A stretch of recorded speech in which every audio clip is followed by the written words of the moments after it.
All right, so you want to build a seven-figure business, huh?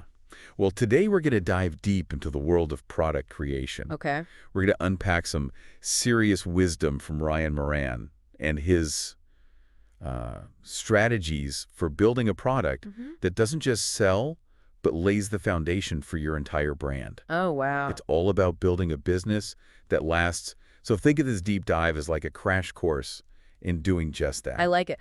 It's fascinating how Moran emphasizes that your first product isn't just about making a quick buck. Right. It's about strategically building a brand with staying power. Yeah, it's not just about that initial revenue stream. It's about creating something that resonates with customers Yeah, and builds trust for the long haul. absolutely. But why is that first product so crucial? Moran calls it the cornerstone of your business, Okay, and for good reason. I like it. It's your introduction to the market, your chance to make a first impression, Right. and start building that loyal customer base. Mm-hmm. And here's the really interesting part. That first product actually gives you a huge advantage Okay, when you launch future products. I see what you mean. If people love your first product, they're more likely to trust and buy from you again. Right, exactly. It's like building a reputation. Right. But Moran also stresses that you shouldn't get hung up on making that first product absolutely perfect. Wait, really? I always thought launching for the flawless product was like the goal. Yeah, it's a common misconception, but Moran argues that it's more important to get a good enough product out there Okay. that meets a need Yeah. and then refine it based on customer feedback. Okay. Think of it as a stepping stone. So it's about progress over perfection. I can definitely get behind that. Yeah. But how do we even figure out what that good enough product should be? How do we find that winning idea? Well, Moran lays out some key characteristics of a successful product. Okay. First, it needs to solve a specific problem for your target customer. You're not trying to create something for everyone. Right. You're targeting a specific group of people with a specific need. Okay, that makes sense. Focus on a niche. Right. What else? Your product needs a clear value proposition. Okay. What makes it stand out? Why should people choose your product over all the others out there? Right. And this ties into the idea of high perceived value. What does that mean exactly? I think I get the gist, but how do you make something feel valuable? It's about creating the perception that your product is worth more than its actual cost. Right. Think about Apple. Mm-hmm. They've mastered the art of high perceived value through sleek design, Right. branding, and a reputation for quality. Yeah. Even if the production cost is lower, people are willing to pay a premium Right. because of the image and feeling associated with the brand. So it's about the whole package, not just the product itself, Right. but coming up with these product ideas. I mean, where do we even begin? It feels a little overwhelming. Well, Moran actually gives some really practical methods. Okay. He suggests looking for everyday problems. Okay. What frustrates you in your daily life? What inconveniences do you encounter? Mm-hmm. Chances are other people are struggling with the same issues, Right. and you might just stumble upon a brilliant product idea by solving those problems. So turn those annoyances into opportunities. I like that. Exactly. Any other brainstorming tips? He also suggests analyzing your target audience. Okay. What are their needs and desires? What are they already buying? Right. And check out your competitors. What's working for them? Are there any gaps in the market that you could fill? So it's about research observation and a bit of creative inspiration. Absolutely. And don't underestimate the power of online tools. Okay. Amazon bestsellers, Google Trends, even social media can give you valuable insights into what people are actually searching for and buying. It's like having a window into the minds of consumers. Exactly. Okay, so let's say we've brainstormed a bunch of ideas. How do we know which one is the golden ticket? Right. How do we avoid wasting time and money on a product that no one actually wants?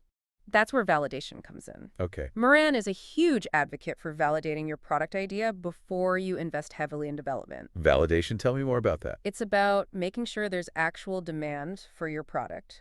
Think of it as testing the waters before diving headfirst into the pool. Right. You don't want to end up with a warehouse full of products that no one wants to buy.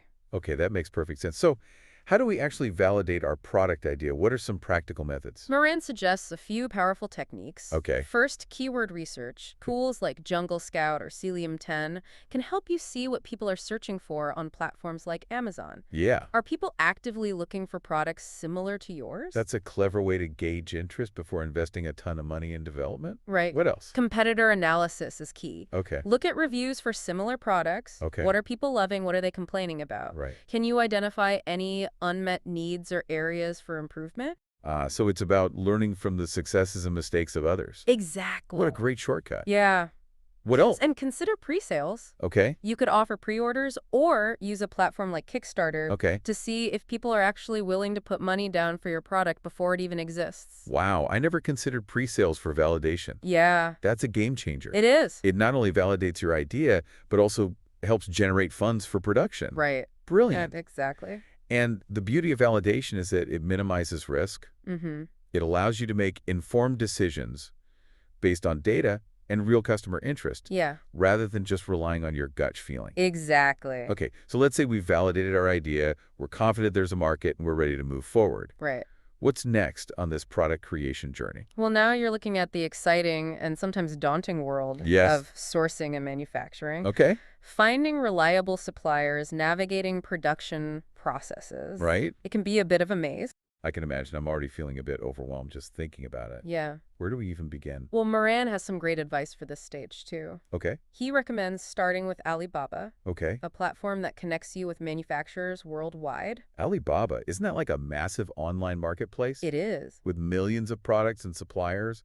How do we even begin to navigate that? It can feel overwhelming, Yeah. but Alibaba is a great starting point for finding potential suppliers. Okay, Moran emphasizes the importance of ordering samples. okay. Always get samples from any potential supplier Yeah. to check the quality and make sure it meets your standards. It's like test driving a car before you buy it, right? Makes sense. Exactly. And don't be afraid to negotiate terms with suppliers. Okay, Pricing, minimum order quantities, shipping, these are all things you can discuss to find a win-win situation. so it's about building a relationship, finding a supplier that you can trust and work with long term. Exactly. And while Alibaba is a great resource for international suppliers, don't forget about domestic options. If your product doesn't require overseas production, consider working with local manufacturers Okay, for faster shipping and easier communication. that makes sense.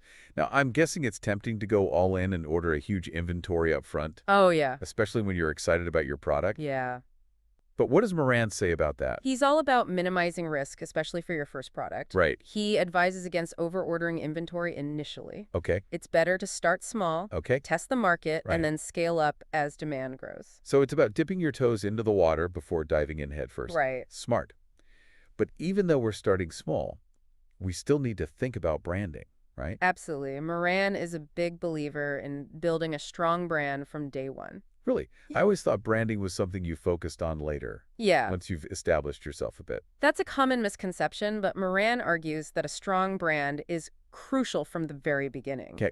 It helps you stand out from the competition, create a memorable experience for your customers, Right. and build that all-important trust. So it's about more than just the product itself. It's about the story you tell, Right. the emotions you evoke, the entire feeling that surrounds your product. Exactly. And building a strong brand, even at this early stage, involves a few key elements. Okay, First and foremost, packaging. okay. You want to invest in packaging that looks good, feels professional, and reflects your brand identity. Yeah, first impressions matter. Mm. Unboxing a product is a big part of the customer experience. It is, So that packaging needs to make a statement. for sure. Then you got your logo and brand name. Right. Choose something that resonates with your target audience and effectively communicates the value of your product. Yeah, It's like the face of your brand, that visual representation that people will instantly associate with your product and your company. exactly. And finally, there's your messaging.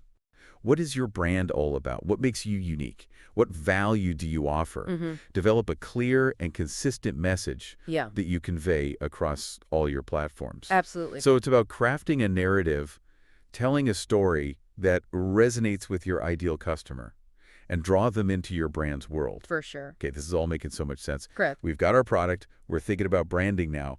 How do we actually launch this thing? Right. How do we get it out into the world and in front of customers? That's where Moran's launch strategy comes in. Okay. And we'll dive into that next. It sounds good. All right, so we've got a great product. We're building a killer brand. Now, let's talk launch.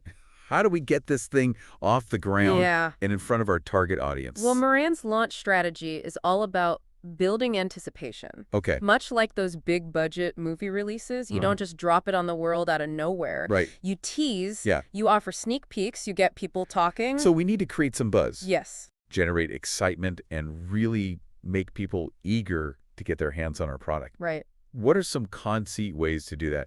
I'm thinking early bird discounts, Yeah. exclusive pre-order bonuses. You're thinking along the right lines. Okay. Moran suggests leveraging social media to give behind-the-scenes glimpses of your product development process.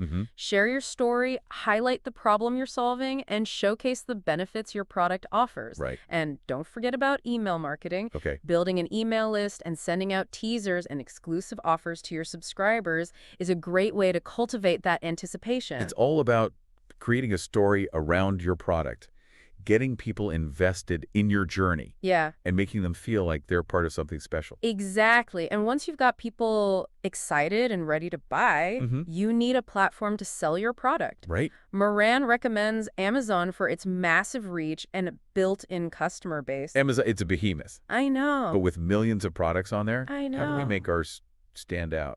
That's where optimization comes in. Okay. Moran stresses the importance of crafting a compelling product listing. Okay. High-quality images are crucial. Right. You want photos that showcase your product in its best light, highlighting its features and benefits. Okay. And don't neglect your product title and description. Use keywords that potentially buyers are searching for and really sell the value of your product. It's like creating a mini storefront for your product on Amazon. Right. Making sure it grabs attention and entices people to click and learn more. Precisely. And once you've got that perfect listing, Okay. consider running some promotions to boost visibility and generate those initial sales. Right. Discounts, giveaways, limited time offers. These can all be effective ways to get your product in front of more customers. And those early sales are crucial, not just for revenue, but also for generating those all-important customer reviews, right? Absolutely. Social proof is everything. It is. Seeing positive reviews from other buyers can really make a difference in someone's decision to purchase. Absolutely. Okay. And beyond the marketing tactics and the platform optimization, Okay. Moran emphasizes one crucial element that can make or break your launch: Okay, what's that? exceptional customer service. Customer service is the foundation of any successful business. That is. But why is it especially crucial during a product launch? Think of it this way. Okay. Happy customers are your best advocates. They'll leave positive reviews, tell their friends, and become repeat buyers. Right. But unhappy customers, Yeah. they can quickly spread negative word of mouth and damage your brand's reputation, especially early on. Right. So it's crucial to go above and beyond to address any customer concerns, Yeah. respond promptly to inquiries, and ensure a smooth and positive buying experience. So we're not just selling a product, we're building relationships. Right. And cultivating a community of loyal customers Exactly. who love our brand and what we stand for. Exactly. Now, while Moran offers a clear roadmap for product creation and launch, he also highlights some common pitfalls that many entrepreneurs fall into, especially when starting out. Okay, pitfalls. We all make mistakes, but I'm all used because I definitely want to avoid any unnecessary stumbles along the way. Right. What are some of the biggest traps to watch out for? One of the most common mistakes is overcomplicating the product. Okay. It's easy to get caught up in adding all sorts of bells and whistles, trying to make your product perfect. Yeah. But remember, simplicity often wins. Okay. Focus on solving one problem really well, Right. rather than trying to be everything to everyone. So avoid feature creep Right. and stay focused on that core value proposition. Exactly. Got it. Any other pitfalls we should be wary of? Never underestimate the importance of validation. Okay. We talked about it earlier, but it's worth repeating because skipping this step can be a costly mistake. Yeah. You need to make sure there's actual demand for your product before investing significant time and money into development. It's like building a house without a foundation. Yeah. You might get started, Right. but eventually the whole thing could come crashing down. Exactly. Validation is key. What else? Don't rush the process. Okay. Take your time to ensure that your product meets your quality standards, Right. aligns with customer expectations, and reflects your brand's vision. Cutting corners to get your product out there quickly can backfire in the long run. It's about finding that sweet spot between speed and quality. Yes. We want to launch in a timely manner, Yeah. but we also want to be proud of the product we're putting out into the world. Exactly. And finally, never ever ignore feedback. Oh, yeah, that's a big one. Pay close attention to what your customers were saying, Yeah. both positive and negative. Right. Use their feedback to improve your product, refine your offerings, and ultimately build something that people truly love. It's like having a direct line to your target audience. Right. Their feedback is invaluable for making sure we're on the right track. Okay, so to recap, Yes. Moran's framework emphasizes choosing a winning product, validating the idea, sourcing wisely, Right. building a strong brand from day one, Yes. and launching strategically while prioritizing customer experience. Absolutely. It's a comprehensive approach that covers all the bases. It is. It's a blueprint for success, a guide that takes us from that initial spark of an idea to a successful product launch and beyond. Yeah. But remember, this is just the beginning. Right. Building a seven-figure business is a journey, Absolutely. and creating your first product is just the first step. It is a journey. And with that in mind, let's move into our final segment Right. where we'll leave our listeners with some food for thought as they embark on their own product creation journeys. Sounds good. Wow, we've covered a lot of ground today unpacking Ryan Moran's insights on product creation. Yeah, we have. It's clear that building a successful business goes way beyond just coming up with an idea and slapping a price tag on it. Definitely. There's so much strategy and thought involved in every step of the process. Out of everything we discussed, what was the biggest aha moment for you? Honestly, what fascinates me is how Moran reframes the entire concept of product creation. Okay. It's not just about making a profit, it's about providing value-solving problems Yeah. and fostering genuine connections with your customers. Right. That customer-centric approach is really at the heart of his framework. It's about building a brand that people believe in and trust, a brand that they feel genuinely connected to. Exactly. And when you approach product creation with that mindset, it changes everything from the initial idea to the launch strategy and beyond. Yeah. Every decision is driven by a desire to serve your customers and build those lasting relationships. So as we wrap up this deep dive, what's the one key takeaway? Okay. The parting wisdom we can leave our listeners with as they embark on their own product creation journeys? I think the most important question to ask yourself is this. Okay. What's the one product you could create that not only solves a problem and delights customers, Yeah. but also aligns with your passions and skills? Right. That sweet spot is where the magic happens. It's about finding that intersection between what you're good at, what you're passionate about, Right. and what the market needs. Exactly. That's where those truly innovative and successful products come from. And remember, it doesn't have to be perfect right out of the gate. Right. What's important is that you get started, you test your ideas, Yeah. you gather feedback, and you keep iterating and improving along the way. Yeah. The journey itself is where the real learning and growth happen. So to all our listeners out there, it's time to take action. Start brainstorming, explore your passions, analyze the market, and get ready to create something amazing. Yeah. And remember, even though it might feel overwhelming at times, Right. every successful entrepreneur started right where you are now with an idea and a dream. Exactly. So go out there, build something you're proud of, and make your mark on the world. I love it. And we'll be here to cheer you on every step of the way.